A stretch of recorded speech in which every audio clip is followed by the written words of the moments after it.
요즘 미국 증시 이야기 나오면 빠지지 않고 등장하는 단어가 하나 있죠? 바로 테슬라입니다. 주가는 사상 최고가를 찍었는데 정작 한국 투자자들은 테슬라에서 조용히 발을 빼고 있다는 통계가 나왔습니다. 도대체 무슨 일이 벌어지고 있는 걸까요? 오늘은 테슬라 신고가의 의미, 서학개미 자금 이동의 방향, 환율 1,400원대의 진짜 원인, 그리고 로보택시 AI 판도의 변화까지 한 번에 차분하게 정리해 보겠습니다.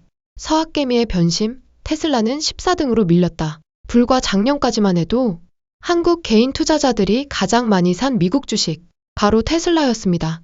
하지만 올해 들어 분위기가 달라졌습니다. 한국예탁결제원 집계에 따르면 최근 국내 투자자들이 가장 많이 순매수한 미국 주식 1위는 테슬라가 아니라 알파벳, 즉 구글의 모 회사였습니다. 테슬라는 무려 14위까지 밀렸습니다. 이 변화는 단순한 일시적 조정이라기보다는 투자 판단 기준 자체가 바뀌고 있다는 신호로 해석됩니다. 왜 알파벳이 1등이 됐을까? 알파벳은 한동안 AI 경쟁에서 뒤처진다. 주가 모멘텀이 약하다. 이런 평가를 받아왔습니다. 그런데 상황이 바뀐 계기가 있었습니다. 바로 제미나이 3공개 이후입니다. 알파벳 주가는 연초 약 27만 원 수준에서 47만 원을 넘기며 사상 최고치를 기록했고, 국내 투자자들이 보유한 알파벳 주식 규모는 약 190억 달러에 달하는 것으로 집계됐습니다. AI 기술 경쟁에서 엔비디아만 있는 게 아니다라는 인식이 확산되기 시작한 시점이기도 합니다. 테슬라는 왜 밀려났을까? 테슬라가 갑자기 망가진 건 아닙니다. 실제로 최근 테슬라 주가는 로보택시 기대감으로 급반등했고 4월 저점 대비 120% 넘게 올랐습니다. 그럼에도 불구하고 한국 투자자들의 선택은 달라졌습니다. 이유는 크게 세 가지로 정리됩니다. 첫째, 전기차 시장 성장 둔화.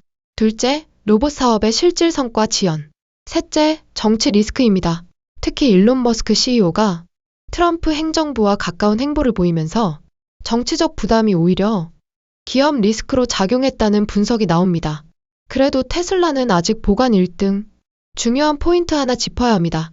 순매수 기준으로는 테슬라가 밀렸지만 보관 잔고 기준으로 보면 테슬라는 여전히 1위입니다. 국내 투자자들이 보유 중인 테슬라 주식 규모는 약 278억 달러, 즉 완전히 떠났다기보다는 새 돈이 덜 들어오고 있다는 표현이 더 정확합니다. 로보택시가 다시 불씨를 지폈다. 최근 테슬라 주가를 다시 끌어올린 건 바로 로보택시입니다. 텍사스에서 무감독 자율주행 택시가 실제 운행을 시작하면서 시장은 즉각 반응했습니다. 사람처럼 자연스럽게 운전한다?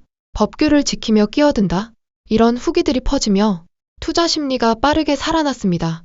하지만 여기서도 의견은 갈립니다. 도이체방크는 기대감이 이미 주가에 반영됐다고 봤고, 모건 스탠리는 변동성이 너무 크다며 투자 의견을 낮췄습니다. 환율 1,400원대. 정말 서학개미 탓일까? 요즘 환율 이야기를 하면 꼭 따라붙는 말이 있습니다. 서학개미가 달러를 끌어올린다. 실제로 최근 2달간 개인 투자자의 해외 주식 매수 규모는 역대 최대치를 기록했습니다. 하지만 숫자를 자세히 보면 이야기가 달라집니다. 서학개미의 해외 주식 순매수는 약 238억 달러. 반면 국민연금과 기업의 해외 투자 규모는 이를 훨씬 웃돕니다. 전문가들은 서학개미가 일부 영향을 줬을 수는 있지만 환율 상승의 주범으로 보기엔 무리라고 말합니다. 진짜 원인은 수급과 구조 문제. 환율 상승의 핵심 원인은 여전히 달러 수급입니다. 한미 금리 역전, 기업들의 달러 보유 증가, 미국 투자 확대, 이 세 가지가 동시에 작용하고 있습니다.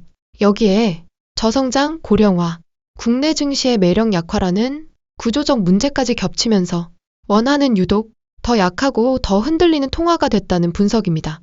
AI 판도 변화, 탈엔비디아 신호. 이 방송에서 주목할 또 하나의 변화는 AI 생태계입니다. 구글이 자체 반도체 TPU로 최신 AI 모델을 학습시켰고, 엔비디아 GPU 없이도 높은 성능을 냈다는 평가가 나왔습니다. 메타, 아마존, 테슬라까지 자체 AI 칩 개발에 나서면서 AI 시장은 다극화 단계로 진입하고 있습니다. 이 흐름은 삼성전자와 SK하이닉스에는 오히려 기회가 될 수 있다는 분석도 나옵니다. 정리해보면 이렇습니다.